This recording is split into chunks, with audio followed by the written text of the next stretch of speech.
Hi guys, so today we are going to go over the rules of exponents. This is also another kind of review, just like yesterday when we did a review over long division and synthetic division. Rules of exponents is something that you should have gone over in Algebra 1, and I know for sure this was covered in Algebra 1. So anyway, today we're just going to go over 4 types of rules. We're going to go over the multiplying, which is the product rule, dividing, which is the quotient rule, the power rule, and the negative rule. Okay, so let's start with multiplying. So here we have a statement that's telling us x raised to the power of a times x raised to the power of b equals x raised to the power of a plus b.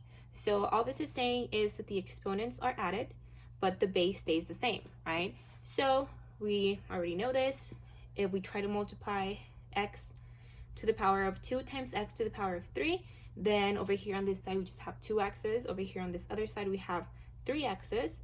So that would be x to the power of 2 plus 3, which is x to the power of 5. Okay, so another example would be something like, okay, what if we have a number in front of our x's, right? So what if we have something like 2x to the power of 2 times 3x to the power of 5.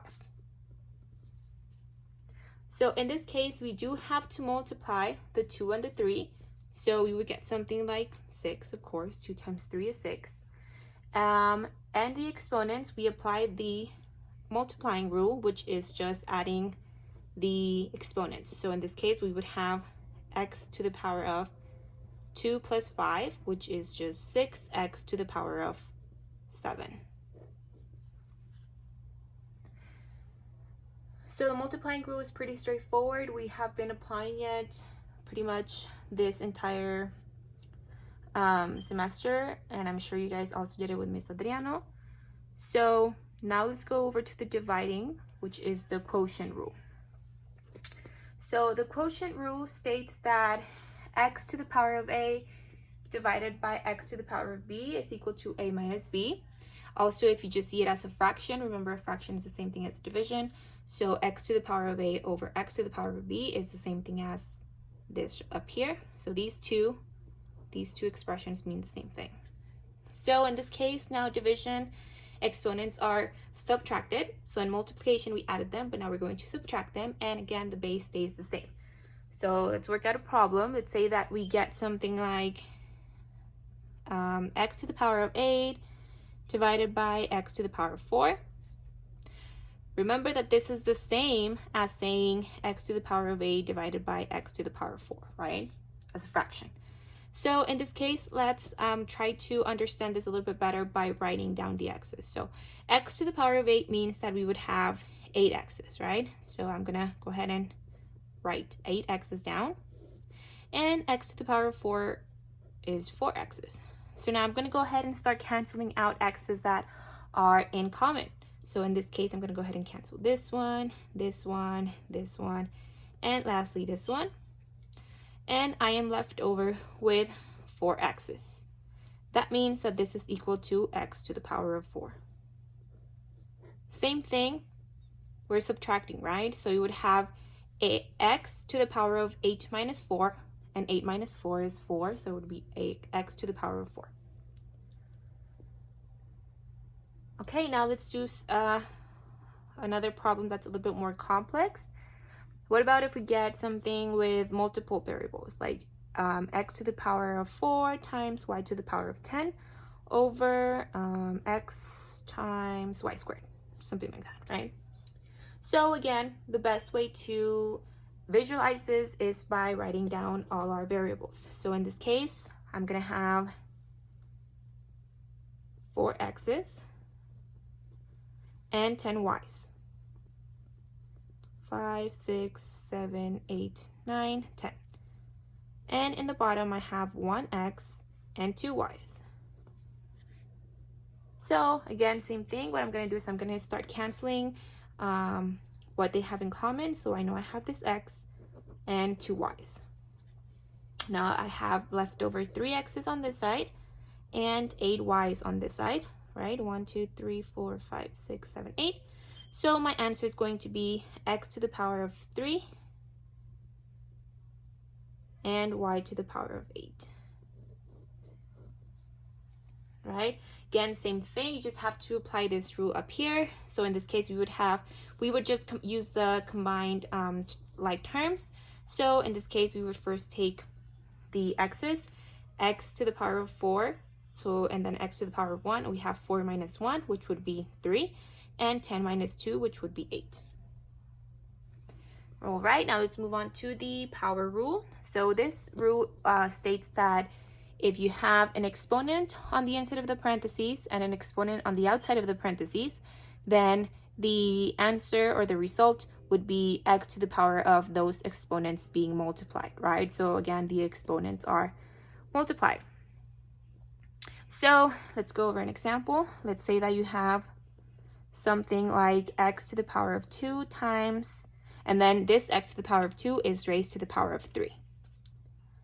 All right, so in this case, this would be my A and this would be my B. So that means that my exponents are going to be multiplied right here. That's what it's telling me. So this would be equal to x to the power of 2 times 3, which is just x to the power of 6, right? Another way to do this, again, is to kind of visualize it like over here.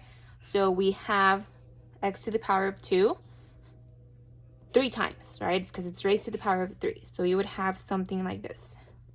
X to the power of 2 times x to the power of 2 times x to the power of 2. And then this x to the power of 2 is being raised, well, it's obviously being raised to 2, so that means that I have 2 x's. So I have 2 x's here, 2 x's here, and 2 x's here. So in the end, I have 1, 2, 3, 4, 5, 6 x's. So that's why my answer is x raised to the power of 6. Okay, now again, let's do another one. It's a little bit more complex. So what if we have, like, again, multiple variables and maybe even numbers thrown inside? So something like 2x times y squared to the power of 2. So in this case, if you have more than one term inside, in this case, we have a 2, we have an x, we have a y, right? So what you're going to have to do is this 2 has to be distributed to every single term that is inside of that parentheses. So this 2 is going to be distributed to the 2, distributed to the y, and distributed to the x to the power of, to the y to the power of 2. So in this case, I'm going to have, this would be 2 to the power of 2, right? Because it's being distributed. And then now we're going to distribute it to the x. So this would be x to the power of 2. And then distribute it to this one. So we would have y to the power of 2 to the power of 2. And then we can just go ahead and simplify. So 2 to the power of 2, that's 4. X to the power of 2, there's nothing to simplify there. So we're just going to keep it as it is. But this one, we are going to go ahead and apply the power rule again. So sometimes you're going to have to apply the power rule within the power rule problem. So in this case, 2 times 2 is 4. So I'm going to have y to the power of 4. And this will be your final answer. Okay, and then lastly, let's go over the negative rule. The negative rule states that if you have a variable raised to a negative power, then that is the same as having the reciprocal and then the sign turns positive, right? So it's defined as finding the reciprocal. The reciprocal, remember, that's when you switch it.